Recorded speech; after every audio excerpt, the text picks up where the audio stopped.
আমার সাদা মনে সাদা প্রশ্নের সাদা জবাব। ভাই বলেন তো, আজকে জুমার দিন কত রাকাত নামাজ পড়েছেন? জুমা আজকে জোহর পড়েছেন?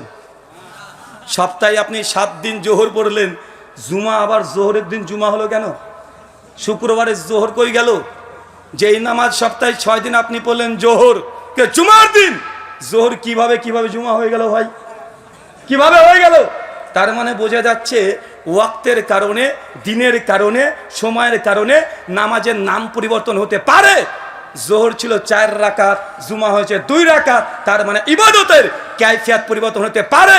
জোহরের ফজিলত আলাদা, জুমার ফজিলত আলাদা। তার মানে বোঝা গেল একই নামাজ 2 রকমের নাম হতে পারে। তার কাইফিয়ত, ফজিলত এবং তার মর্যাদা সবকিছু পরিবর্তন হতে পারে।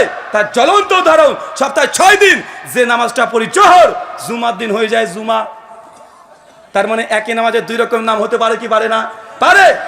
যখন দেখবে যে বুখারীর হাদিসের সঙ্গে তারা পারছে না, শুধু দেখবেন উল্টোপাল্টা করবে। যেমন ওই যে যখন বলি কাদের সঙ্গে কাঁধ, পায়ের সঙ্গে পা লাগিয়ে দেয়, তবে বুখারীর হাদিস, সুনান আবু দাউদের 666 নম্বর হাদিস, 667 নম্বর হাদিস, নবী বলছেন কাতারে ফাঁকা বন্ধ রাখো, মাঝখান দিয়ে যদি ফাঁকা থাকে শয়তান প্রবেশ করবে। আর কিছু কিছু বুখারীর দাস দিয়ে হাদিয়া নেয়া অনেকগুলো বড় বড় আল্লামা আছে, তারা বলে, আহলে হাদিসরা বলে কাতারের মধ্যে ফাঁকা থাকলে নাকি শয়তান ঢোকে। তো কাঁধ তো মিলেছে, ঠিক আছে, মাঝখানে ফাঁকা দেখে শয়তান ঢুকবে না? দেখেছেন নবীর হাদিসকে মানবে না, তারা অস্বীকার করবে। নিজেদের মাযহাবের বিরুদ্ধে চলে যাওয়ার জন্য হাদিসের মধ্যে তারা উংলি পড়ার চেষ্টা করে, তারা আঙ্গুল দেওয়ার চেষ্টা করে। এই আচরণ ছিল ইহুদিদের। কাদের কথা বলেন? তুমি আচরণ করবে, তোমার আচরণ, তোমার ব্যবহার, তোমার চিন্তা চেতনা সবগুলো ইহুদিদের মতো। আর পাল্টা অভিযোগ করে আহলে হাদিস তারা নাকি ইহুদির দালাল। বলে কি বলে না? সূরা বাকারা খুলেন, সূরা নম্বর 2 আয়াত 60 থেকে 70 নম্বর আয়াত। বাংলা ইসলামিক ফাউন্ডেশনে পড়ে নেবেন। যারা দেওবন্দি হাজরাত আছে, তারা যদি আহলে হাদিসের কোরআনে অনুবাদ পড়তে অ্যালার্জি হয়, আশরাফ আলী থানভীর বাংলা অনুবাদ কোরআন মাজিদ অনুবাদ করা হয়ে গেছে। যারা বেরলবি মানে সুন্নি মানে জিলাপি, তারা যদি আহলে হাদিসের কোন অনুবাদ কোরআন পড়তে অ্যালার্জি থাকে, তারা আহমেদ আলা হযরত আহমেদ রেজা খান বেরলবির কানজুল ইমান নুরুল ইরফান বাংলাদেশ থেকে অনুবাদ হয়ে গেছে, একটু দেখে নেন। সূরা বাকারা 60 থেকে 70 নম্বর আয়াত। নবী মুসা আলাইহিস সালাম আল্লাহর সঙ্গে 40 দিন সাক্ষাৎ করে আসলেন। আল্লাহ নবী মুসাকে বললেন, মুসা যাও এই ইহুদিগুলোকে বলো তারা যেন একটা কুরবানি করে। ইহুদিরা এত বড় বদমাশ, এত বড় খাটাস, আল্লাহর আইন তারা মানতে চায় না, সব সময় এই আঙ্গুল দেওয়া স্বভাব। সঙ্গে সেই ইহুদিরা নবী মুসাকে বলছেন, মুসা সত্যি কি আল্লাহ আমাদেরকে কুরবানি করতে বলেছে? মানে টেনশনে পড়ে গেছে।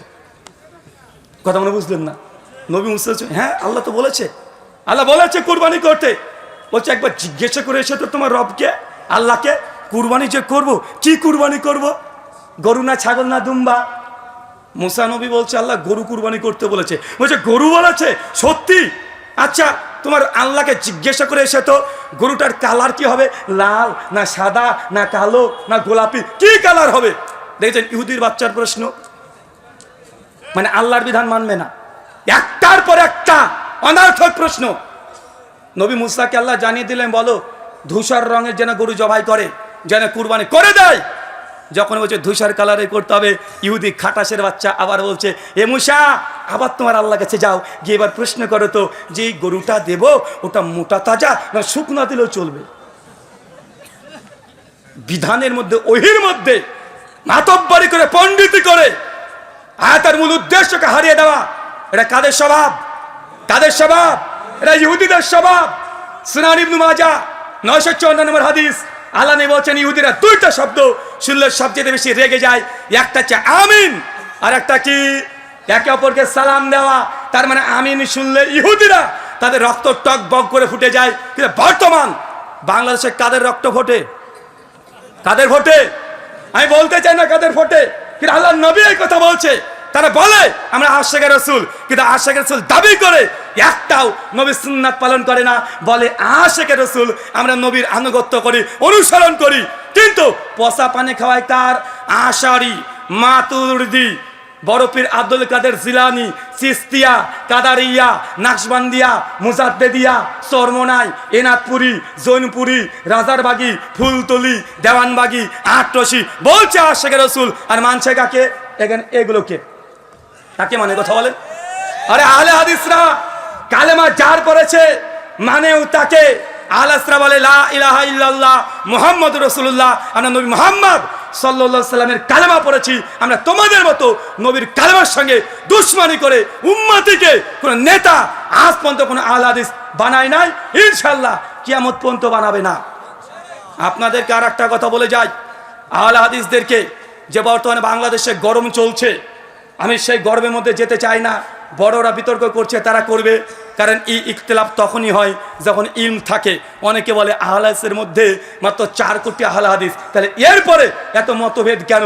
এক হুজুর আর এক হুজুরের বিরুদ্ধে বলছে, ভাই বলে কি বলে না, অভিযোগ আসছে কি আসছে না? মনে রাখবেন, বিতর্ক তো তাদের মধ্যেই হবে যাদের ইলম আছে, কিন্তু আহলে হাদিসরা বিতর্ক করে, ইলম ইখতিলাফ করে, কিন্তু তাদের বিতর্ক হয় শুধু লাঠি আর সোটা নিয়ে। এই জন্য টুঙ্গি ইস্তেমাতে 2 তাবলিগ জামাতের গ্রুপ মেরে 2 জন শহীদ হয়ে জান্নাতে চলে গেছে দাবি করছে। আহলে হাদিসকে দেখেছেন ভাই? কোন একটা আহলে হাদিসকে দেখেছেন যে একজন আহলে হাদিস আরেকজন আহলে হাদিসকে মারছে? তাদের যে ইখতিলাফ মতভেদ, মারামারি পর্যন্ত যায় কি যায় না? যায়। সতর্ক, সেকুলারিজম, লিবারিজম, ফেমিনিজম এগুলো জায়েজ না না যায়। শেখ মাশেক তারা বলবে, আপনাকে একটা খোলা করে কথা বলতে চাই, বাংলাদেশি আহলে হাদিসের মধ্যে একটা ভুল ধারণা একটা পৌঁছে গেছে, সেটা ভোট দেওয়া নিয়ে। কি দেওয়া নিয়ে কথা বলেন? ভোট দেওয়া। অনেকে বলে ভোটের দিকে তাকানো যাবে না, অনেকে বলে ভোট দেওয়াটা শিরক, বলে কি বলে না কথা বলেন? আমি আপনাকে দুটো ফেস বলি, দুটো চিত্র বলি, শুধু উপর উপর কথা বললে হবে না, আগে গভীরে আপনার দৃষ্টি দিয়ে দেখতে হবে। শুধু বাংলাদেশ 90% মুসলিম রাষ্ট্র, মুসলিম সংখ্যাগরিষ্ঠ দেশ দেখলে হবে না।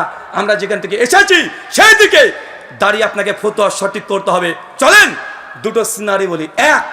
একটা দেশকে কল্পনা করেন, যে দেশের শাসক, যিনি রাষ্ট্রের নায়ক, যিনি প্রধানমন্ত্রী, পরিষ্কার সে ইসলাম বিদ্বেষী। কি বললাম? ইসলাম বিদ্বেষী। ক্ষমতায় থাকলে মুসলমানদেরকে আজান দিতে বাধা দেয়, ক্ষমতায় থাকলে মুসলমানকে কুরবানি করতে বাধা দেয়, মুসলমানদেরকে মসজিদে যেতে বাধা দেয়, মুসলমানের মসজিদকে ভেঙে তাদের ধর্মস্থান তৈরি করে নেয়। এমন দেশ পৃথিবীতে আছে না নাই? পরিষ্কার সে ইসলামের বিরুদ্ধে যুদ্ধ করে, ডাইরেক্ট বিরুদ্ধে করে, সুযোগ পেলেই সেই দেশে মুসলিমদেরকে একদম নস্যাৎ করে দিতে চায়। মুসলমানদের যে 1000 বছরের ঐতিহ্য ছিল সবগুলোকে ভেঙে তাদের নিজের ধর্মীয় প্রতিষ্ঠান হিসেবে ঘোষণা করে দিচ্ছে। এমন দেশ যদি থাকে, ওই দেশে আমি জানি ইনি যতদিন প্রধানমন্ত্রী থাকবে 5 বছর করে যদি ক্ষমতায় থাকে, মুসলিমদের উপরে নির্যাতন আরো বেশি হবে। কিন্তু ওই দেশে আরেকজন অপোজিশন আছে, বিরোধী দল আছে, বিরোধী নেতা দাঁড়িয়েছে, ধরেন সেও বিশ্বাসের দিক থেকে কাফের, মুসলমান নয়, কিন্তু আমরা জানি এই দেশে বিরোধী পক্ষ যিনি আছেন, ইনি যদি ক্ষমতায় চলে আসেন তাহলে ইনি মুসলিমদের পুরো নির্যাতন করবেন না, মুসলিমদের নামাজ পড়তে বাধা দেবে না, হজ করতে বাধা দেবে না, জাকাত দিতে বাধা দেবে না, আজান দিতে বাধা দেবে না, মুসলমান মা বোন পর্দা পরে রাস্তায় চলাচল করবে, বাধা দেবে না। এরপরেও কে মসজিদে গেল, কে মন্দিরে গেল, এটা সে দেখে না, কে গরু খেলো, কে শুয়োর খেলো, এটাও দেখে না। বুঝতে পারলেন আমার কথা? একজন নেতা ক্ষমতা আসলে পরিষ্কার ইসলামের বিরুদ্ধে যুদ্ধ ঘোষণা করে, আর একজন ও মুসলমান না, উনিও কাফের, উনিও মুসলিম, তিনি যদি ক্ষমতায় থাকেন তাহলে মুসলমানকে বাধা দেয় না, মুসলমান স্বেচ্ছায় ধর্ম পালন করতে পারে। এখন এমন দেশে যদি মুসলমান থাকে 40 কোটি বা 40% যদি মুসলমানের ভোট থাকে, আপনি সেই দেশে যদি মনে করেন যে ভোট দেওয়া শিরক, ভোট দেওয়া হারাম, ভোট দেওয়া যাবে না, এই বলে যদি ভোটকে বয়কট করে দেন, 60% অমুসলিম তারা ভোট দিয়ে প্রতিষ্ঠিত সরকার যিনি আছে, যে ক্ষমতা আছে, বারবার তাকে রাজত্ব রেখে দিবে, কিয়ামত পর্যন্ত তাকে সম্ভব না। কিন্তু এই দেশে 40% মুসলমান যদি একজোট হয়ে ভোট দেয়, তাকে শোনা সম্ভব কি সম্ভব নয়? কথা বুঝলেন না মনে হয়? কথা বুঝতে পারছেন? 40% যদি আমরা একজোট হয়ে যিনি বিরোধী দলে আছেন তাকে যদি আমরা ভোট দিই, এই ভোট দেওয়াটা নাজায়েজ না হারাম? বলেন না শিরক? কোনটা হবে?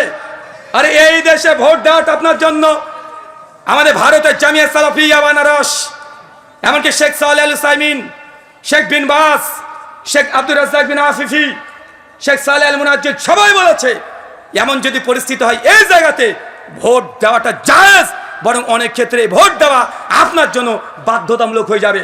আপনি যদি ভোট না দেন, এই দেশে যদি কাফের সরকার বারবার থাকে, মুসলিমদের নির্যাতন হবে, এই সহকারী আপনি হয়ে যাচ্ছেন।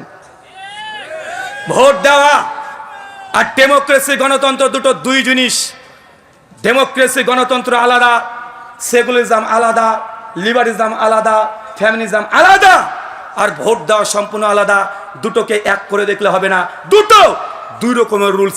ভোট দেওয়ার সঙ্গে গণতন্ত্রের সারানা কোনো সম্পর্ক নেই। বুঝতে পারলেন মনে হয়? নতুন মনে হলো?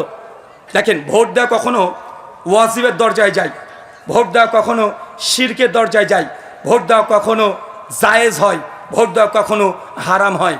আপনাকে বললাম গুরুত্বপূর্ণ জায়গা, এই জায়গায় ভোট দিয়ে ওই রাষ্ট্রে মুসলমানকে টিকে থাকতে হয়। যদি না হয় বারবার ক্ষমতায় আসবে। আসবে কি আসবে না? আচ্ছা, কোন দেশে শিরিক হবে এটাও জেনে নেন। ধরেন সৌদি আরব, গোটা বিশ্বে যতগুলো মুসলিম কান্ট্রি আছে তার মধ্যে মোটামুটি তারা কোরআন সুন্নাহকে সিংহভাগ মানার চেষ্টা করে। যদিও বর্তমান ফাঁস থেকে অনেক কাজ হয়, এটা আমরা হালাসরা অস্বীকার করি না। প্রকাশ্যে মুসলিম রাষ্ট্রের বিরুদ্ধে আমরা ডাইরেক্ট সমালোচনা করে অমুসলিমদের হাসির পাত্র আমরা সেই দেশকে, তৌহিদের দেশকে আমরা বানাতেও চাই না। এখন সৌদি আরবে মোটামুটি কোরআন মাজিদ হাদিস দিয়ে শরিয়া আইন চলছে না? এখন সৌদি আরবে যদি এমন কোনো বিপ্লবকারী বিপ্লব ঘটাতে চাই, এমন কোনো জামাত যদি উঠে আসে, তারা যদি আন্দোলন করে বলে আমরা কোরআনের আইন চাই না, শরীয়তের আইন চাই না, আমরা চাই ব্রিটিশ ল, গণতন্ত্র, আমরা চাই ব্রিটিশ ল দিয়ে সৌদি আরব কান্ট্রিকে আমরা রাজত্ব করব, তাই বলে ওইখানে যদি কোনো দল যদি দাঁড়িয়ে যায়, এই দলকে ভোট দেওয়া কি? এই শিখলেন, তৌহিদে শিখেছেন এটা হারাম, জি না, এটা শিরক। এটা কি? কারণ একদিকে কোরআনের আয়াত, একদিকে কোরআনের শরীয়ত, ইসলামী হুকুম, আর একদিকে ব্রিটিশ ল, একদিকে আল্লাহর রচিত আইন, আর একদিকে মানব রচিত আইন। মানব রচিত আইনে যদি আপনি ভোট দেন, তাহলে সেই সময় কি হবে? কথা বলেন। সেই সময় শিরক। কিন্তু এমন পরিস্থিতি যখন দারুল আমানে আছেন, হুকুমের পরিবর্তন হবে। দারুল হারবে থাকলে হুকুমের পরিবর্তন হবে, দারুল দাওয়াতে থাকলে হুকুমের পরিবর্তন হবে। প্রত্যেক আহলে হাদিসকে, যারা আম জনতা আছে তাদেরকে অনুরোধ, শেখ আল্লামা নাসরুদ্দিন আলবানী রাহিমাহুল্লাহর ফিতনাতুত তাকফির এই বইটা প্রথম থেকে শেষ পর্যন্ত আপনার 10 বার পড়তে হবে রাষ্ট্র নিয়ে কথা বলতে হলে। আপনি এখনো বুঝছেননি, এখন উপরে উপরে চলছেন, শুধু বাংলাদেশের প্রেক্ষাপটকে ভাবছেন। শুধু বাংলাদেশ নয়, ইসলাম হচ্ছে কম। বাংলাদেশের মুসলমান আমার ভাই, কাশ্মীর থেকে যিনি এসেছেন ওনাও ভাই, সৌদি আরবে যিনি আছেন তিনি আমার ভাই। একজনকে যদি আঘাত করা হয়, পুরো বিশ্বের মুসলিম তারা আঘাত পাবে। এটা হচ্ছে মুসলমানদের ইমানি জাজবা। কিন্তু আমরা অনেক ক্ষেত্রে এটা ভুলে যাই। আল্লাহ সুবহানাহু ওয়া তাআলা এই ভুল ধারণা আপনাদের হৃদয় থেকে একদম 7 আসমান ভেদ করে চলে যায়, তুমি সেই ব্যবস্থা করে দাও। সকল বলে আমিন। কথা আমার বুঝতে পারলেন? কোন অভিযোগ আছে? যদি অভিযোগ করতে হয় যে রুল ভাই আপনি ভোট দেওয়া জায়েজ বললেন, আপনার কাছে কোনো যুক্তি আছে, আমি আলোচনা করে থাকবো, আপনি চাইলে সরাসরি আমার কাছে এসে এই অভিযোগ করতে পারেন। আবারও বলছি, গণতন্ত্র, সেকুলারিজম, লিবারিজম, ফ্যামিনিজম, ডেমোক্রেসি যা আছে এটা আলাদা, আর ভোট দেওয়া সম্পূর্ণ আলাদা। দুটোকে এক জায়গাতে মাপবেন না। কথা বুঝতে পারলেন মনে হয়? মক্কার আয়াতের ওয়েট আর মদিনার আয়াতের ওয়েট এক নয়। মক্কায় নবীজি চিন্তা চেতনা যা ছিল আর মদিনার চিন্তা চেতনা এক নয়। মাক্কি জীবনে নবীজি যেইভাবে উম্মতকে নিয়ে চিন্তা করেছে আর মদিনাতে গিয়ে কেমন চিন্তা করেছে একটু আপনাকে আগে পড়ে বুঝতে হবে। নবী সিরাত পড়েন, বুঝে নেবেন দারুল আমানের হুকুম কি আর দারুল হারবের হুকুম কি। যতক্ষণ দুটো পার্থক্য করতে না পারছেন, রাষ্ট্র নিয়ে কথা বললেই বিপদ আসবে। আর আপনারা ফেসবুকে এসে কমেন্ট করতে যাবেন না, এই শেখের বিরুদ্ধে একবার লিখে দিবেন, ওই শেখের বিরুদ্ধে একবার লিখে দিবেন না। তারা আলোচনা করছে, তাদের ইলমি ইখতিলাফ হচ্ছে, করতে দেন।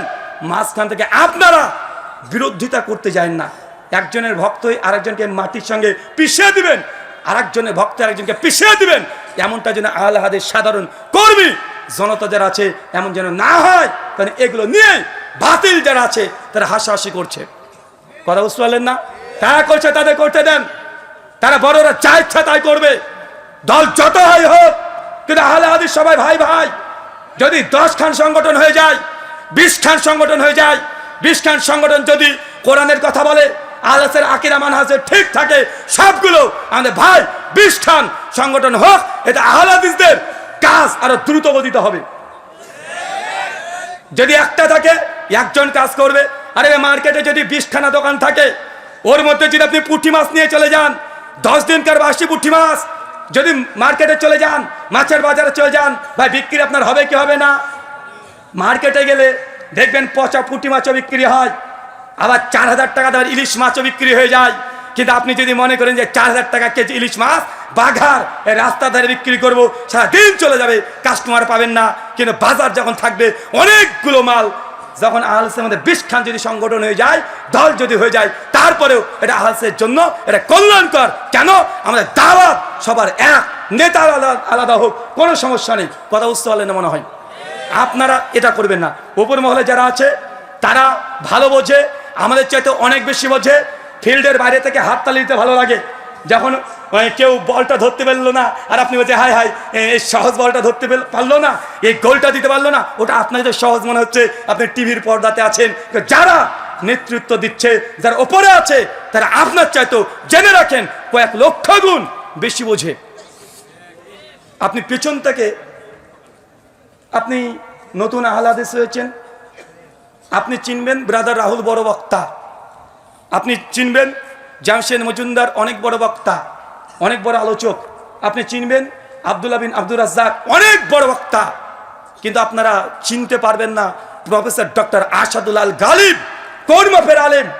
আপনি চিনতে পারবেন না আব্দুল আল কাফি কুরাইশি রহমুল্লাহ কত বড় আলেম ছিলেন, আব্দুল বারি সাহেব কত বড় আলেম ছিলেন, শহীদুল্লাহ খান মাদানী, মুজাফফর বিন মহাসেন, এরা কত বড় মাপের আলেম।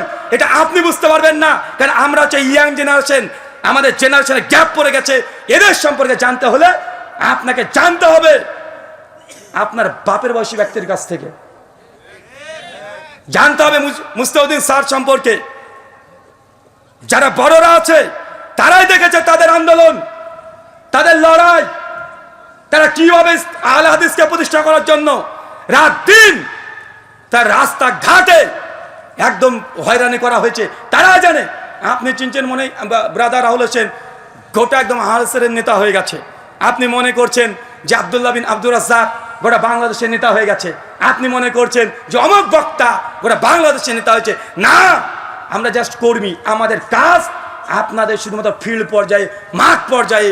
আজ যারা বড় বড় আমাদের আলেমরা আছে, শাইখ মাশায়েখ আছে, তাদের কাজ গোটা আহলে হাদিসকে বাংলাদেশে একদম মজবুত করা যায় কিভাবে, তারা চিন্তা। সেগুলো আমাদের কাজ। ওই রফুল আদাইন, জোরে আমিন না আসতে আমিন, আমাদের কাজ এটা বেদাত, ওটা শিরিক, এগুলো প্রচার করে জনসাধারণকে আহলে হাদিসের দাওয়াতগুলো বলেন। তাদের কাজ কি? এই জন্য আমি গত বছর বলেছিলাম না, আপনাদের রংপুরে রংবাজ হুজুর যখন বলেছিল যে তার নাকি খুব শখ 10 জন কওমি হুজুর নিয়ে আর 10 জন আহলে হাদিস হুজুর নিয়ে বাহাস করাবে, সব জেগেছিল না গত বছরে? আমি ভেবেছিলাম, আপনাকে বলে গেছিলাম, এই স্টেজ থেকে বলে গেছিলাম, শুধু মানে জায়গাটা পরিবর্তন হয়েছে, আগে ছিল ওই ভেতরে, আজকে হচ্ছে একটু বাইরে, কিন্তু প্রতিষ্ঠান কিন্তু একটাই। আমিও বলে গেছিলাম ভাইজান এই শখ যখন করেছে শখ পূরণ হবে। গত বছর বলে গেছিলাম এত তাড়াতাড়ি যে শখ পূরণ হবে আমি বুঝতে পারিনি। গত বছর শখ পূরণ হয়েছে কি হয় নাই? তারাবি ওমর বিন খাত্তাব কত টাকা চালু করেছিলেন? 8 রাকাত না 20 রাকাত? এটা নিয়ে বিতর্ক দেখেছেন না? দেখেছেন তো? মুজাফফর বিন মহসেন হাফেজুল্লাহ বলে গেলেন না, আহলে হাদিসের যদি একটা জেনারেল শিক্ষিত সাধারণ কর্মীও থাকে, তারপরেও এই বাংলার বুকে নয় গোটা বিশ্ব জগতে কোরআন এবং হাদিসের দাব দিয়ে বাতিলদেরকে দলিল দিয়ে দাফন করে ছেড়ে দিতে পারে। ভাই আমি আগে বলেছি আমি আলেম না, আর যদি আমাকে কেউ যদি আলেম না বলে এটার আমার কাছে অ্যান্টিভেনম জবাব আছে, আর যে জবাব দেব ওই জবাব ও হজম করতে পারবে না, ও বিষ্ঠে মরে যাবে। একটু দিয়ে দিই। বারবার বলে যে তুমি আলেম না। ভাই আলেমকে পৃথিবীতে দেখাও আমাকে। কে আলেম? এনাতুল আব্বাসী, উনাকে আলেম বলবেন? কিছুদিন 2 বছর আগে আলাউদ্দিন জিহাদি পরিষ্কারভাবে বলে দিয়েছে এনাতুল্লাহ আব্বাসী ও আলেম না, জাহেল। বলি না ভাইজান? আবার এনাতুল্লাহ আব্বাসী আলাউদ্দিন জিহাদিকে জাহেল বলেছে। কিউট বয় রেজাল করিম আবরার আবার চ্যালেঞ্জ করেছে আলাউদ্দিন জিহাদিকে, এক পারা যদি ফতোয়া স্বামীর নেড়া আরবি টাকলা আরবি পড়ে দিতে পারে তাহলে নাকি বাহাসে জিতে দিবে, মানে আবরারের কথা অনুযায়ী। এই দেখেন আলাউদ্দিন জিহাদি মূর্খ জাহেল, তো আলেমকে রে ভাই, তুমি যাকে আলেম বলছো, তোমাদের গ্রুপের ব্যক্তিকে তুমি বলছো আলেম। বাংলাদেশে বর্তমান বাইতুল মুকাররমের যিনি খতিব, নাম কি? মাওলানা আব্দুল মালিক। আমি গত বছর পর্যন্ত তার নামের শেষে বলতাম হাফেজাহুল্লাহ, গত বছর পর থেকে আর বলি না। কেন বলি না? কারণ তাকে যখন প্রশ্ন করা হয়েছে আমিন প্রসঙ্গে, ভিডিওটা ভাইরাল হয়েছিল যে কিছু কিছু ব্যক্তিরা মসজিদে আমিন বলে, আমি তার ইলমের কারণে তাকে শ্রদ্ধা করতাম, তাকে ভালোবাসতাম, তার জন্য আমার প্রত্যেক আলোচনাতে আব্দুল মালিকের নাম নিলেই আমি বলতাম হাফেজাহুল্লাহ বলতাম। গত বছর থেকে বলি না, এই জন্য উনি নবী সুন্নাতকে নিয়ে এমন কটূক্তি করেছে, বলছে সৌদি আরব থেকে কাজ করতে গিয়ে ছেলেরা সব আমিন নিয়ে আসে, আমিন তো চিৎকার মারে। নবীর সুন্নাতের সঙ্গে এটা দুশ্মনী করা হয়েছে না? তো যে নবীর সঙ্গে দুশ্মনী করবে, নবীর সুন্নাতের সঙ্গে দুশ্মনী করবে, তার সঙ্গে আমাদের কোনো সম্পর্ক, ভালোবাসার সম্পর্ক থাকতে পারে না। কেন? আপনাকে ভালোবেসেছিলাম আপনার ইলমের কারণে, কিন্তু আপনি সেই ইলমের সঙ্গে, নবীর হাদিসের সঙ্গে, সুন্নাতের সঙ্গে কটূক্তি করেছেন, যেই জন্য সম্মান করেছি ওই জন্যই এখন আর হাফেজাল্লাহ শব্দটা বলি না।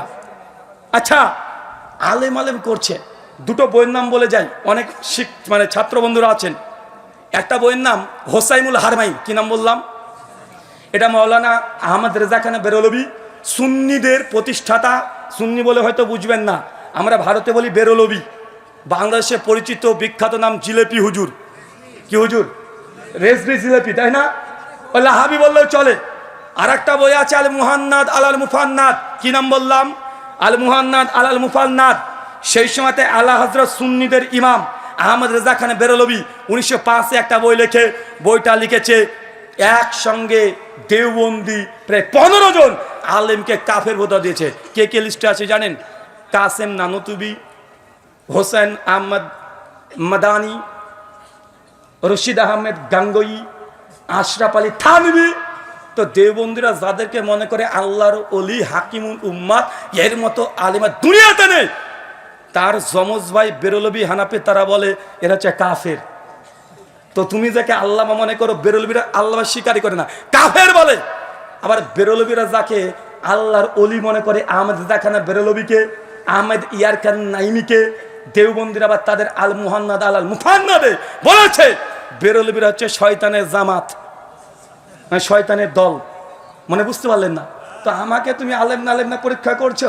তোমাদের যমজ ভাই দুই গ্রুপ, তোমরা দুজনকে তো আলম স্বীকার করো না।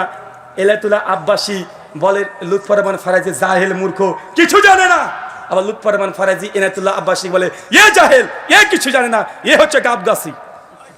ভাই বলে কি বলেন না? কথা বলেন তো। ভাই আমি যদি মদিনা ইউনিভার্সিটি থেকে সনদ নিয়েও আসি, আমি যদি দেওবন্দ থেকে সনদ নিয়েও আসি, তারপরে তোমাকে আলেম স্বীকার করবে বলো, তাহলে আমি কাল থেকে বক্তব্য ছেড়ে দিয়ে দেওবন্দে গিয়ে ভর্তি হয়ে যাব। কিন্তু আমার মানহাজ আকীদা থাকবে আহলে হাদিস, আমাকে স্বীকার করে নেবে তারা? কথা বলেন। আমি দেওবন্দ থেকে 10 বছর পড়বো দরকার হয়, যদি তোমার সার্টিফিকেটের প্রয়োজন হয়, যেটা আমাকে একাডেমিক্যালি পড়া যদি তোমার জন্য যোগ্য মনে হয়, তাহলে আমাদের এই যে মুকাররম বিন মোহসেন হাফেজাহুল্লাহ আল মাদানী তিনি আছেন, তার কথা হলো মেনে নাও। তিনি তো বলছেন শহরের বেদাত করছে কেন? তাহলে উনি তো আলেম না? কথা বলেন। শেখ মতিউর রহমান মাদানী হাফেজাহুল্লাহ তৌহিদ শিরকের বিরুদ্ধে এত কথা বলেছেন, অনেক কথা বলেছেন। তিনি তো হানাফি মাদ্রাসায় পড়েছেন, তিনি তো আবার মদিনাতে দীর্ঘদিন ধরে পড়ছেন, দাস দিচ্ছেন। আমি আলেম না, তিনি তো আলেম, তার কথাগুলো মেনে নাও। মানবা না কেন? কারণ তোমার বাপের বিরুদ্ধে যায়, তাই তোমার বাবার বিরুদ্ধে চলে যায়। মানে তোমার ফিরকার ও যদি জাহেল হয়, ও পরে কাল ও অনেক বড় আল্লামা, আর বিরোধী দল ওদের দলে যদি আল্লামা থাকে, তোমার বিরুদ্ধে গেলে তুই তাকে জাহেল বলতে দাও, তা আমার ডিগ্রি আর থাক আর না থাক যাই আসে না। কথা বোঝেন মনে হয়? আমার ডিগ্রি থাকলেও তুমি মানবে না। আমি যে 10 বার দাওরা পাস করি, তারপর তুমি আমার কথা মানবে না। তাই তোমার কাছে ডিগ্রি দেখছে 5 পয়সা লাভ নাই। যদি প্রয়োজন হয় মাঠে আসো। তোমাকে দেখানো হয়েছে গত বছর, অনেকে বলছে যে ব্রাদার রাহুলের সঙ্গে ডিবেট করব না। কেন করব না? তো ওই যে জেনারেল শিক্ষিত সাধারণ মানুষ, তো আমি তো বলেছি যে পৃথিবীতে আলেম কেউ নাই, সবাই সবাইকে জাহিলি মনে করে, সবাই সবাইকে জাহিল মনে করে। তো তুমি যদি আমার সঙ্গে ডিবেট করতে না চাও, আমি আর একটা মেসেজ দিয়ে যাই আপনাকে, তোমরা যেসব আলেমের সঙ্গে আলোচনা করেছো, সেই আলেমেরদের সঙ্গে ডিবেট দেখবা, ওই 10,000, 20,000, 15,000-এর বেশি ভিউ হয় না। হয় না কি? কথা বলেন। গত বছর তারাবির ডিবেট হয়েছে, আমিও অবাক। শুধুমাত্র আমার ফেসবুক লাইভে ছিল প্রায় 65,000 মানুষ ওয়াচিং ছিল আমার ফেসবুক থেকে, ইউটিউব থেকে 20,000 প্লাস। আর ওই প্রতিপক্ষ যিনি ছিলেন উস্তাজ আলী হোসেন ওসামা, তার পেজ থেকে 35,000 লাইভে মানুষ দেখতে, প্রায় একসঙ্গে এট এ টাইম 1,15,000 ডাইরেক্ট বাংলার মানুষ দেখছে। তার মানে মানুষ আমাকে পছন্দ করে, তার মানে মানুষ আমার সঙ্গে তোমাদের ডিবেট দেখতে চায়। আলেমের সঙ্গে আলেমের ডিবেট এর আগে হয়েছে বাংলাদেশে, অনেকবার হয়েছে, হয়েছে না? হয়েছে। অতজন মানুষের আকাঙ্ক্ষিত ছিল না, মানুষ অত দেখারও আগ্রহ ছিল না। কিন্তু ব্রাদার রাহুলের সঙ্গে যখন ডিবেট হয়েছে, কমপক্ষে একসঙ্গে 1,10,000 বাংলাদেশে যতগুলো সোশ্যাল মিডিয়া প্ল্যাটফর্ম আছে সবচেয়ে রেকর্ড, একসঙ্গে 1,10,000 মানুষ ওয়াচিং। এটা জিন্দিগিতে হয়নি, হয়েছে। কথা বলে দেখান। তার মানে চাচ্ছে, বাংলার জনতা চাচ্ছে ব্রাদার রাহুলের সঙ্গে ওই দেওবন্দি বা বেরলবি তাদের আরো ডিবেট হোক। চান কি চান না? জি। সামনে রামাজান, অনেকের কামড়া কামড়ি শুরু হয়ে গেছে। তারাবি 8 নাগাদ না 20 নাগাদ, ওটা তো কেস ইজ ক্লোজড, ওটা তো কমপ্লিট হয়ে গেছে, ওটা নিয়ে আর হবে না। বাংলার মানুষ বুঝে নিয়েছে। মানুষ আগে মনে করতো যে নবী আমার 8 টাকার তারাবি পড়েছে আর ওমর বিন খাত্তাব 20 টাকার তারাবি চালু করেছে, অনেক আহলে হাদিস এটাই মনে করতো না। যখন এই বিষয়ে যখন প্রথম হেডিং হয়েছিল, আমাকে অনেক মাদানী আলেম ফোন করেছে যে রুহুল ভাই আপনি এটা কিসে আপনি ডিবেট করতে যাচ্ছেন, যে ওমর বিন খাত্তাব কত তারাবির আদেশ দিয়েছেন আর ওমর তো 20 টাকাতে চালু করেছেন। তাদেরও এরকম ধারণা ছিল, অনেকে আমার প্রতি অভিযোগ করেছে। আমি বলেছি পিকচার আবি বাকি হে, कुर्सी का पेटी बांध लीजिए, मौसम बिगाड़ने वाला है। মানে তাড়াতাড়ি সিট বেল্টটা বেঁধে নেন, আবহাওয়া খারাপ হতে চলেছে। সবার ধারণা এটাই ছিল যে ওমর বিন খাত্তাব 20 টাকা চালু করেছে, নবী 8 টাকা পড়েছে। আমি দেখেছি ওমর বিন খাত্তাব 20 টাকা তারাবির কথা বলেনি, তিনি আদেশও করেনি। তার যুগে কে কে পড়েছে নাম নেই হাদিসে, কিন্তু ওমর বিন খাত্তাব যে মুয়াত্তা মালিকের হাদিসে 8 টাকা তারাবির আদেশ করেছে। গোল্ডেন চেন, এই গোল্ডেন চেনে মর্ম তো তারা বুঝবে না। বাদরের গলায় যদি সোনা বা মুক্তার যদি চেন লাগিয়ে দেন, ও তো ছিঁড়ে ফেলবে না। আর তার ছেঁড়া চেন নিয়েও খুশি হবে, কেননা 20 টাকা ওমর বিন খাত্তাব যে চালু করেছে, যে হাদিস মুসনাদ থেকে দিয়েছে, আমরা প্রমাণ করে দেখিয়ে দিয়েছি ওই হাদিস মুনকাতে, মানে সনদ বিচ্ছিন্ন, মানে ছেঁড়া চেন। কোথায় আমার সোনার চেন, কোথায় তোমার ছেঁড়া চেন? ছেঁড়া চেন নিয়ে খুশি, তুমি খুশি থাকো। তবে আর একটা বাকি আছে, রামাজান, ফিতরা, টাকা না খাওয়ার, কোনটা সুন্নাত? দিবে চান? কার সঙ্গে চান? প্রতিপক্ষকে? হ্যাঁ, কিউট বয় বাবা, ভোটে কিউট বয়ের নাম এসেছে। কিউট বয় তোমাকে চাচ্ছে রামাজানে, ফিতরা, টাকা না খাবার। রেডি? রেডি তো আপনারা? আচ্ছা, উনি বলবেন যে না উনি জেনারেল আর ও হচ্ছে মিনারেল, ও হচ্ছে মিনারেল। কি কথা বলেন? মিনারেল আর আমরা চাই জেনারেল। তো ভাই জেনারেলের কাছে একবার তো এসেছিল না? ডিবেটার নাম দিতে হবে না, দাও আলোচনা, দাও পর্যালোচনা, দাও মিটিং, দাও বৈঠক, যা ইচ্ছা তাই নাম দিয়ে দাও, তাও কোনো সমস্যা নেই। যে লাউ সেই কদু, কথা বুঝলেন না? মানে পেস্টিজে বাঁধে, বলছে ডিবেট নামে যা যাবে না, কি নামে আসতে হবে? পর্যালোচনা। তাই আসো, যে পারে সব জায়গায় পারে, তাই না? যে পারে সে সব জায়গায় পারে। আহলে হাদিস জনতা চাচ্ছে এবছর রামাজানে মাসে ফিতরার আগেই, ফিতরার টাকা দেয়া সুন্নাত না খাবার দেয়া সুন্নাত, এই মাসালায় যত দেওবন্দি বাংলাদেশে আছে, ইন্ডিয়াতে আছে, সুন্নি বেরলবি যা আছে, সবাই না ভাবতে পারে সবাইকে হয়তো চ্যালেঞ্জ করব, অত নিচে আমরা নামতে পারবো না। সুরের সঙ্গে লড়াই করার জন্য ওই নর্দমায় নেমে কাদা মাখতে রাজি নই। যারা মূল স্ট্রিম আছেন তারা আসেন, আর যদি মনে করেন যে না আমার ডিবেট করার জন্য ইজাজত লাগবে, এখানে মাদানী সাহেব আছে, তিনার সম্মতি নিয়েই এই বিতর্ক হবে। চান কি চান না? কথা বলেন। 1 cute boy, 2 play boy, 3 night boy, নামগুলো জানা আছে তো? কিউট বয় কে বলেন তো? সবাই তো জেনে নিয়েছেন। নাইট বয় কে? ওই যে রাত্রিবেলা চশমা পরে অটো তালাক বউ করে দেয়। আমি ঘরে থাকবো, বউ নিয়ে আমার বউকে তালাক দিয়ে দেয়। এদের তো চরিত্র খুব ভালো না। কথা বুঝলেন না ভাইজান? 3 নম্বর প্লে বয়, রংপুরে রংবাজ হুজুর, গত বছর থেকে ভ্যানিশ, আর নাই, আর দেখা যায়। আর আজরা নাকি ইহুদিদের বিরুদ্ধে কথা বলে না, ফিলিস্তিনের যুদ্ধের জন্য কথা বলে না। গত বছর 5ই আগস্টে যা ঘটে গেছে, ওই প্লে বয়কে মাঠে দেখা যায় না, ও ঘুমিয়েছিল।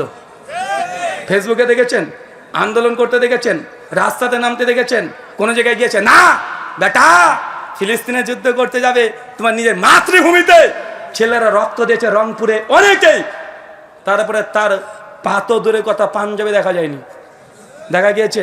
তোমরা কত বড় মুজাহিদ বাংলার মানুষ দেখে নিয়েছে, ভয়ে ঘাপটি মেরে ফেসবুকে একটা কমেন্ট করার সাহস পায় নাই। বরং কিছু কিছু মানুষ রটিয়ে দিয়েছিল সেই সময় ওই প্লে বয় ও নাকি গুম করে নিয়ে চলে গেছে। 2 দিন পর ফেসবুকে এসে বলছে একটা গুজব কেউ ছড়াবেন না। সেই সময় দেখবেন 5ই আগস্টে পোস্ট করেছিল, গুজব কেউ ছড়াবেন না। অনেকে ভাবছেন আমি ওই আদনান না নাদান, মানে শিশু বাচ্চা, ওই নাদান ও নিজে পোস্ট করে বলে দিচ্ছে যে দেখেন আমাকে কেউ গুম করেনি, আমি সুস্থ আছি, স্বাভাবিক আছি, আমি এই মুহূর্তে কোরআন এবং হাদিসের অনেক গভীর মুতালা করছি। বেটা, বাংলাদেশ যাচ্ছে ভেসে আর তুমি মুতালা করছো। তোমার এই মুজাহিদ দেবেন, তার পোস্ট আছে। যদি আমার বক্তব্য শুনে পোস্ট ডিলিট না করে দেয়, এখন স্ক্রিনশট মেরে রেখে দেয়, কারণ বিশ্বাস নেই তাদেরকে, ডিলিট করে দিতে পারে। সম্মানিত সুধী, তার মানে আমরা বুঝলাম বাংলার মানুষ চাই যে তারা আমাদের সঙ্গে আসুক। নামও যে 3 জনে বলে দিয়েছি, কয়েকটা নাম নতুন যুক্ত হবে এবছরে। তার মধ্যে একটা আরিফ বিন হাবিব, খুব ফটর করেছিল। বেটা বলেছে 1264 হিজরির আগে নাকি কেউ 8 টাকা তারাবি, এই আন্দোলন নাকি ছিল না। আমি তোমাকে চ্যালেঞ্জ করে বলেছি, মায়ের যদি দুধ খেয়ে থাকো 1284 হিজরির আগে তারাবি, তাহাজ্জুদ, আলাদা নামাজ, একটা দলিল তোমার বাপের ঘর থেকে হলে দিয়ে যাবে। এটা 1264 হিজরির আগে, 84 হিজরির আগে কেউ দাবি করেনি, কেউ না। যদি বুকে দাম থাকে, তারাবি না তাহাজ্জুদ, একই নামাজ না ভিন্ন নামাজ, এই বাহাসে আরিফ বিন হাবিব ওয়েলকাম, চলে আসো, রাজি আছি। তুমি আবার বলো না জানো যে জেনারেল, কারণ তুমি একাধিক আলোচনা তো বলেছো যে তুমি যে মসজিদে খুতবা দাও, যে মসজিদে আলোচনা করো, মাঝে মাঝে আহলে হাদিস ছেলেরা ছোকরারা নাকি গিয়ে বলতেন বা বলেন যে আপনারা কেন বুকের উপরে হাত নাভি নিচে হাত বাঁধেন, বুকের উপরে হাত বাঁধা হাদিস নাকি সহি। তুমি নাকি বলে খুলে সব খুলে হাদিস থেকে বুঝিয়ে দাও। বেটা, আমি আহলে হাদিস, আসো একবার বুঝাতে আসো। তারাবি তাহাজ্জুদ এক নামাজ না ভিন্ন নামাজ, রমজান মাস, কেননা আগে থেকে তারা সোরগুলো পাকিয়ে দিয়েছে। আর আমি আগে বলেছি ভালো হতে চাই, কিন্তু এই হুজুররা আমাকে ভালো হতে দেয় না। আমি কত চেষ্টা করি ভালো হয়ে যাব, বারবার চেষ্টা করি যে আমার এই ভাইদের সঙ্গে ডিবেট বাহাস মোনাজারা করবো না, বারবার শুধু পেছনে খুচা দেয়। তো খুচা দিলে তো বাসঝাড় রেডি আছে না নাই? তুমি খোঁচাখুচি করবা, বাসঝাড় নেবা না, তোমাকে বাসঝাড় নিতে হবে। আর আমরা দেওয়ার জন্য সবসময় প্রস্তুতি নিয়ে থাকি। তার জন্য আপনি আগে বলে দিয়েছি, তারাবি তাহাজ্জুদ যদি দাম থাকে, কিউট বয় তুমি চলে আসো, না পালে তোমার প্লে বয়কে পাঠিয়ে দাও, তাও না পালে নাইট বয়কে পাঠিয়ে দাও, তা না পালে আরিফ বিন হাবিব। এখনো তার সঙ্গে ভদ্রতা হচ্ছে, যতদিন সে ভদ্রতা দেখাবে। তারপরে আরো যদি না হয়, তোমাদের কি যেন নাম, আর একটা কি নাম যে ওটা, হ্যাঁ ও বাচ্চা ছেলে রফিকিকে তো 2017 সালে মালিটলা মসজিদে সাইজ করে ছেড়ে দিয়েছি, বেচারা তারপর থেকে আর কথা বলে না। লুৎফর রহমান ফারাজি ও লিস্ট থেকে আউট হয়ে গেছে, ওকে মানে মঙ্গল করে খুঁজতে হবে, ওকে দেখাই যায় না। দেখা যায় আর তামিদুল মাওলা, ও গায়েব, অদৃশ্য, ও বৃহস্পতি গ্রহে বসবাস করছে এখন। কিন্তু এখন মাঝে মধ্যে একটু উঠবই, লাভ দিত অনেকটা কমে গেছে। কিন্তু ইদানিং ফেসবুকে আবার শুরু হয়ে গেছে, বড় শয়তানগুলোকে বেঁধে দেয় রামাজান আসে, ছোট শয়তান ওরা কিন্তু খুচাখুচি করবে, করে কি করে না। তাই আগে থেকে জানিয়ে দিলাম, पेटी का कुर्सी, कुर्सी का पेटी बांध लीजिए, रमजान आ रहा है, मौसम बिगड़ने वाला है। आगे থেকে রেডি হন, সময় দিয়ে দিলাম 10 দিন সুযোগ পাবা। একদম স্কুলের ব্যাগ নিয়ে মৌলানা আব্দুল মালিকের কাছ থেকে তারাবি তাহাজ্জুদ এক নামাজ না ভিন্ন নামাজ, এই 10 দিন ক্লাস করতে শুরু করে দাও। 10 দিন পর দেখাবে ইনশাআল্লাহ। ক্লাস করো, একদম শিশু বাচ্চা ছেলে মতো পড়তে চলে যাও 10 দিন। আমি 10 দিন পড়তে পারবো না, 10 দিন আমি আছি, এখানে প্রোগ্রাম আছে, তুমি পড়তে যাও, পড়াশোনা করে আসবে, ভালো করে পড়াশোনা করে আসবে, একদম ভালোভাবে পড়াশোনা করে এসে আহলে হাদিসের জেনারেল শিক্ষিত একজন ছাত্রের কাছে এসে দলিল দিও, তোমার দলিলকে কিভাবে বুঝিয়ে দিতে হয় আমরা ঠিক বুঝাতে পারবো। আল্লাহ সুবহানাহু ওয়া তাআলা আমাদের বোঝার তৌফিক দান করুন, আমিন। ভাবেন না যে অহংকার বা গৌরব করলাম, কারণ আমি চাই আমাদের আলেম ওলামা শায়েখ মাশায়েখ এদের কাছ থেকে আমরা কি শিখি। শেখদের ডিবেটের জন্য আমি বলি, বারবার বলি, কোনো শেখ মাশায়েখ তারা যেন ডিবেটে না যায়। আরে আমরা আছি, ওরকম ছুঁচো মারতে কামান ব্যবহার করার দরকার নাই, মশা মেরে হাত গন্ধ করার দরকার নেই, ওইসব গন্ধ কীটগুলোকে মারার জন্য আমরাই যথেষ্ট আছি। যে কোনো এই কয়জন আসুক, হ্যাঁ ওই যে আলাউদ্দিন জিহাদি চাচু, চাচি গায়া,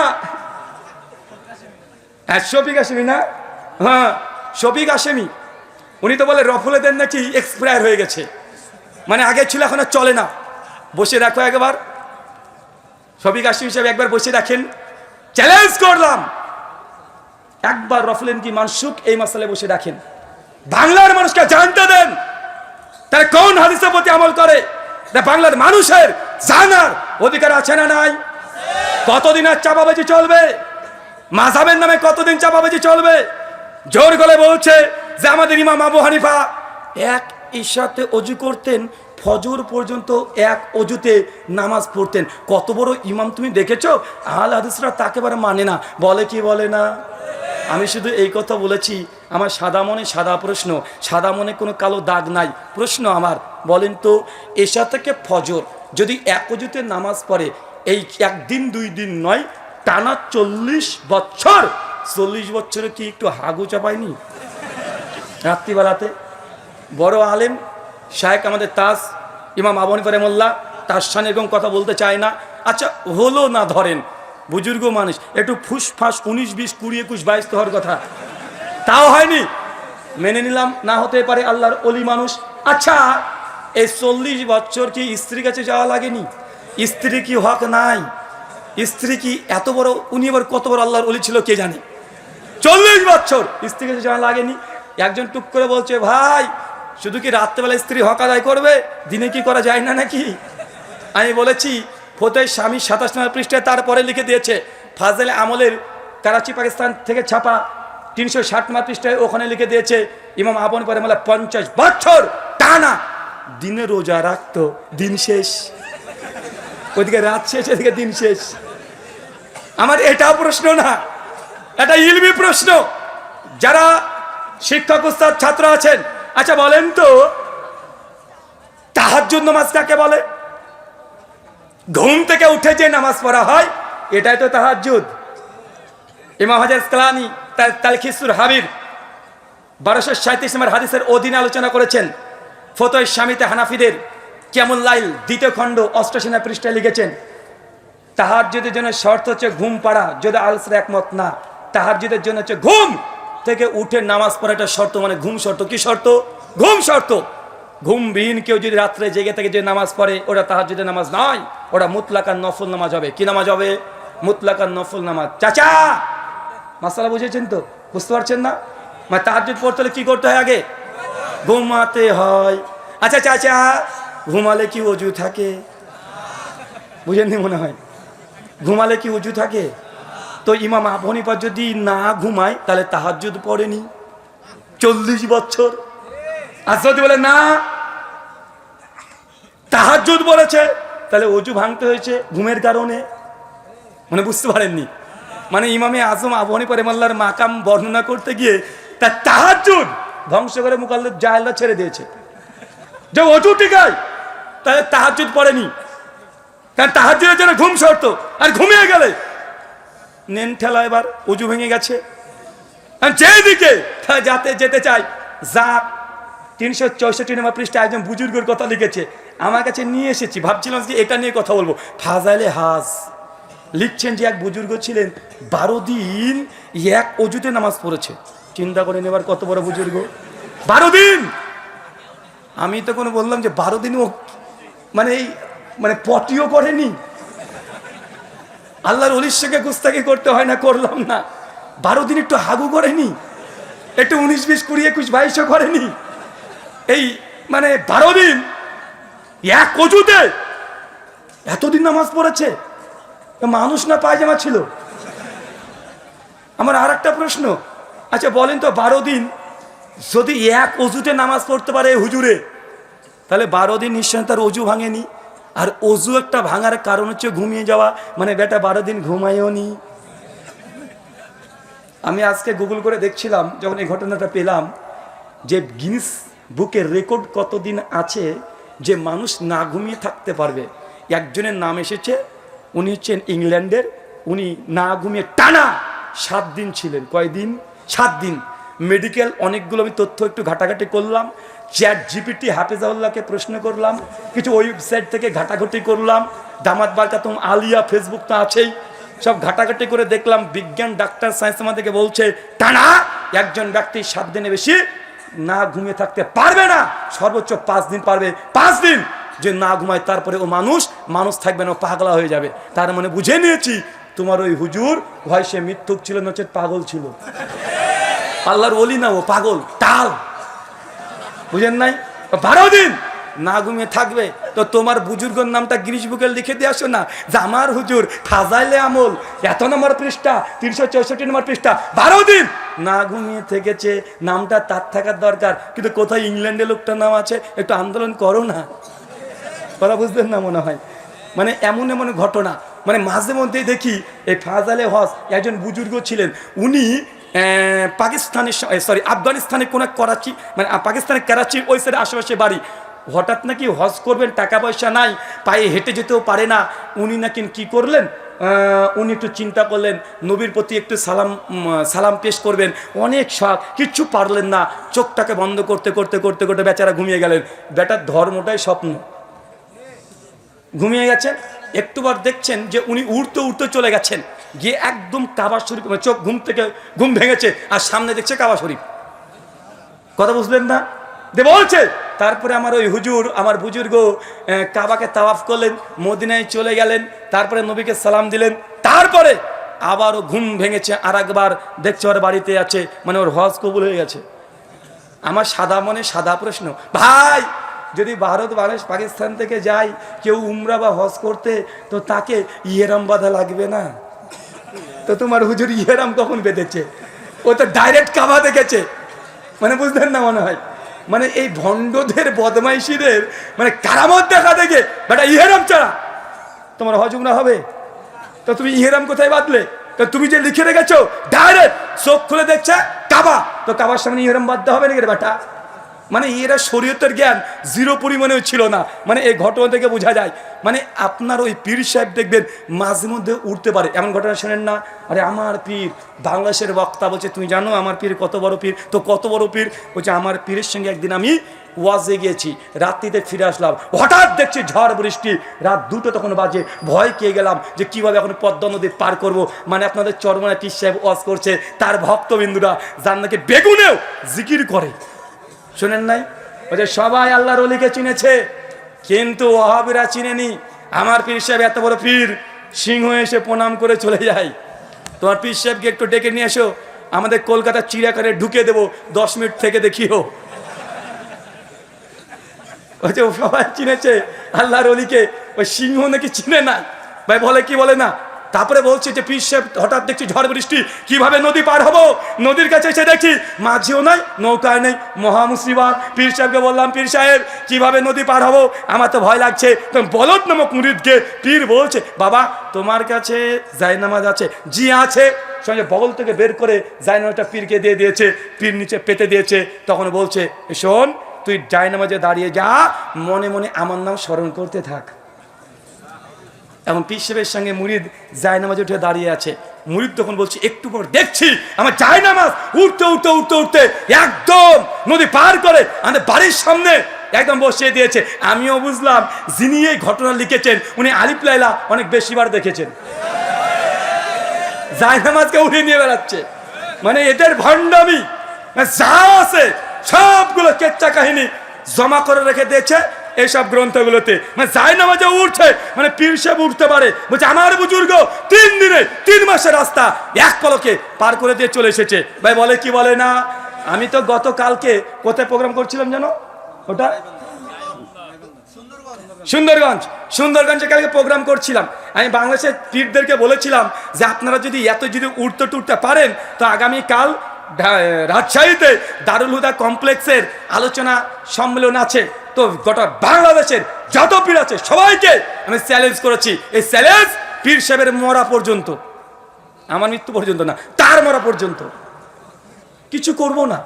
জাস্ট আজকে রাজশাহীতে আছি, পীর সাহেবের বিমানের টিকিট আমি করে দেব, খেদমতের ব্যবস্থা আমি করে দেব, তার যদি কোনো কিছু লাগে টাকা পয়সা হাত দিয়ে সব দেবো, সমস্যা নেই। শুধু রাজশাহী বিমানবন্দরে আমি আর পীর সাহেব উঠে পড়বো। আমরা যাব ঢাকা, যখন বিমানটা ছেড়ে দিবে অনেক উঁচুতে, বিমানটা যখন চলবে মাঝ পথে গিয়ে পীর সাহেবকে বিমানের দরজা খুলে নিচে ধাক্কা মেরে ফেলে দেবো। পীর সাহেব, মানুষকে উপর থেকে ফেলে দিলে তো নিচে এমনি পড়বে, গ্র্যাভিটি আমাদেরকে তাই বলে না, তাই না? মানে উপরে ফেললাম, কোথায় পড়বে? স্বাভাবিক। এটা হচ্ছে নিচে, এটা কোনো কারামত নেই। কারামত কোনটা? ওই যে উপরে যখন চলবে পীর সাহেবকে ধাক্কা মেরে ফেলে দেবো। একটু ঢাকা বিমানবন্দরে, শাহজালাল বিমানবন্দর, আল্লাহর অলির নামে বিমানবন্দর, ওই বিমানবন্দরে আস্তে আস্তে আস্তে আস্তে ল্যান্ড করে দেখাও। আমি উঠতে বলবো না বাবা, আমি উঠতে বলছি না, এটা ল্যান্ড করে দেখাও। তুমি নাকি 3 মাসের রাস্তা 3 দিনে পার করে দাও। তুমি নাকি বাড়িতে বসে বসে মক্কাতে নামাজ পড়ো। ভাই বলে কি বলে না? মানে পীর সাহেব এত বড়, মানে এত বারবার উঠতে পারে, তো বিমান থেকে ধাক্কা মারে ফেলে দেবো, ল্যান্ড করে দেখাও। এই জন্য বলেছি পীর সাহেবদের যা কারামত, আগেকার পীর সাহেব যতই ধরনের কারামত দেখবেন, পীর পানি দিয়ে চলতে পারে, পীর আকাশে উড়তে পারে, পীর সাহেব আগুনে চলতে পারে, সবগুলো আজ থেকে 100 বছর আগেকার কারামত। 100 বছর আগে যে পীরগুলো ছিল তাদের এই কারামত ছিল, কিন্তু 100 বছরের মধ্যে ভাই পীর আছে না নাই? পীর হয়েছে কি হয় নাই?